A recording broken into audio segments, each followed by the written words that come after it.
to Monumental Moments, where we live to multiply His movement. I'm Melissa Machenbacher, and this is a place we passionately pursue and proclaim Jesus. Today's Monumental Moment is titled, Doughnald Trump. Well, I joined the sourdough bread making train. Surprisingly, I'm really enjoying the journey, but it didn't start out so great. After the first attempt to feed the starter, I ruined my newly purchased sourdough starter and had to throw it in the trash, mason jar and all. It took me months to even want to try it again, but I was not going to accept defeat. I phoned a friend and kindly asked if she would share some of her sourdough starter and if she would help coach me in the process. I needed someone to hold my hand and teach me step by step. She graciously took on the challenge and she gifted me 50 grams of sourdough starter for my next adventure. The first step, so I've been told, is to name your starter. Crazy, I know. I leaned into my kids for a young, hip, fresh perspective since we now have another member of the family with this sourdough starter that needs to be fed continually. Our family text thread began to light up with creative ideas like Christopher Columbus or Dopra Winfrey. There's a whole sourdough world out there that I had no idea about. There's so many websites and social media groups with an overwhelming amount of creativity when it comes to recipes and naming sourdough starters. Sourdoughs with names like Bread Pitt, Vincent Van Gogh, Mary Magdalene, or Dovid-19 are just a few starters on kitchen counters around the world these days. They make you either give a slight chuckle or simply just shake your head. Our thread kept pinging with ideas.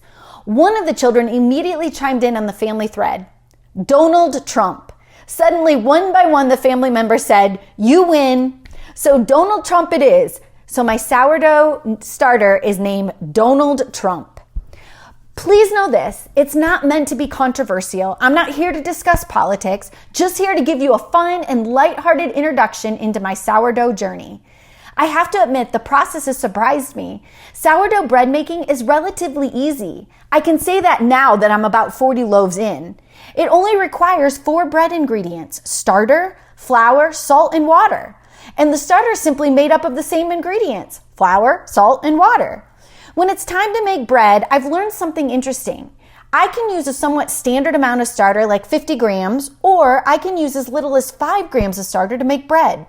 I can use a ratio of 1 to 1 to 1 of starter, water, and flour, or I can use a ratio of 1 to 10 to 10 and anything in between. In other words, a little starter or yeast will make me 1 loaf of sourdough bread, or even 10 loaves, or hundreds if I wanted.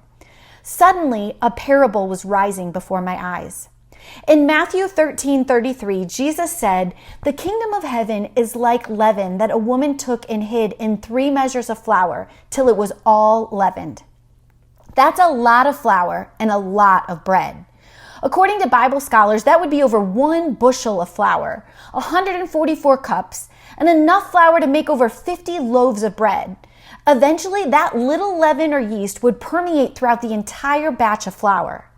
The initial work of God may appear small, but it's mighty.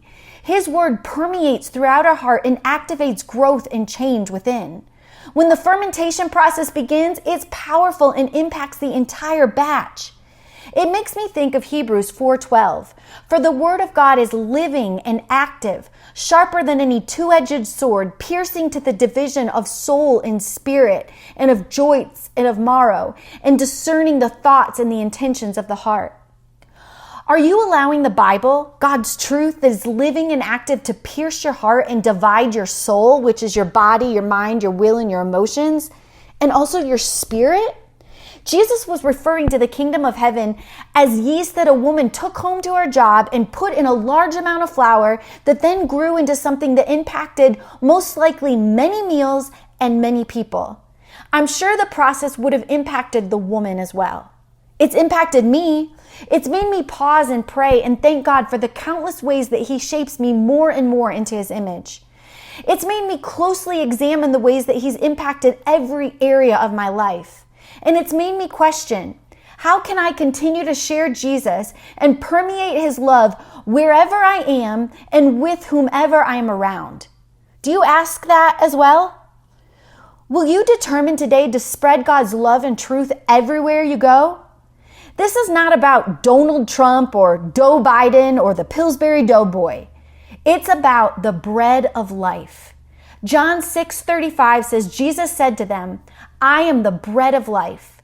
Whoever comes to me shall not hunger, and whoever believes in me shall never thirst. How can you make monumental moments and live to multiply his movement today?